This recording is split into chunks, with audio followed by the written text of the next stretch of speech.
Kerajaan telah bersetuju untuk memberi bantuan kewangan sebanyak 6.23 bilion ringgit berbentuk geran, pinjaman dan jaminan kerajaan secara berperingkat bagi melaksanakan inisiatif kelestarian Felda. Ini diumumkan dalam pembentangan Kertas Putih Felda oleh Menteri Hal Ehwal Ekonomi Datuk Seri Muhammad Azmin Ali di Parlimen.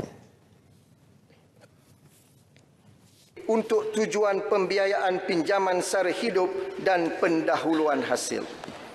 Tuan Yang di-Pertua, untuk membiayai pinjaman sara hidup dan pendahuluan hasil, Felda terpaksa menanggung kos keuangan yang besar melalui pinjaman dari institusi keuangan yang mengenakan kadar faedah di antara 4% hingga 6%. Kerajaan lama memindahkan kos ini kepada peneroka dengan mengenakan kadar faedah efektif sebanyak 3.8% di atas pinjaman sara hidup dan pendahuluan hasil.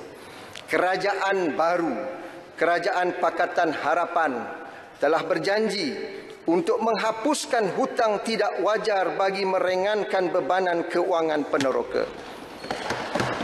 Merasai denyutan nadi peneroka, kerajaan bersetuju untuk menghapuskan kadar faedah di atas pinjaman sara hidup dan pendahuluan hasil yang dibebankan kepada peneroka. Bantuan kerajaan ini dianggarkan berjumlah 2 bilion ringgit.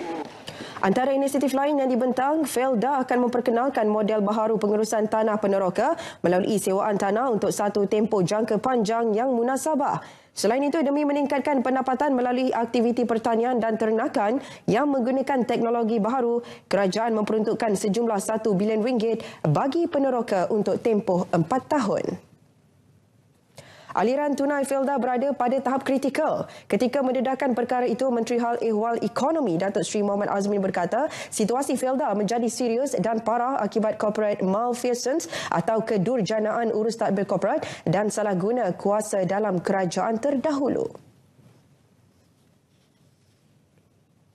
Baki tunai Felda telah merosot daripada purata 2.5 bilion ringgit dalam tempoh 2007 sehingga 2011 kepada hanya 400 juta ringgit pada tahun 2017.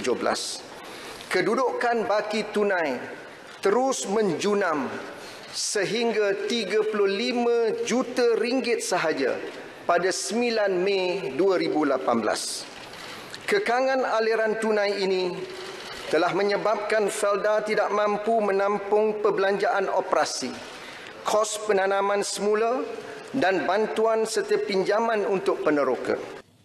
Menurut laporan forensik, sejumlah 2.7 bilion ringgit milik Felda telah digunakan untuk meraih sokongan politik menjelang pilihan raya umum lalu. Kedudukan kewangan Felda bertambah tenat akibat pembaziran berterusan dengan pembelian aset pada kadar yang lebih tinggi daripada harga pasaran. Dalam pada itu, jumlah hutang Felda meningkat dengan ketara sebanyak 1,100% daripada 1.2 bilion ringgit pada 2007 kepada 14.4 bilion ringgit pada 2017 berbanding kenaikan nilai aset yang mencatatkan hanya 107%.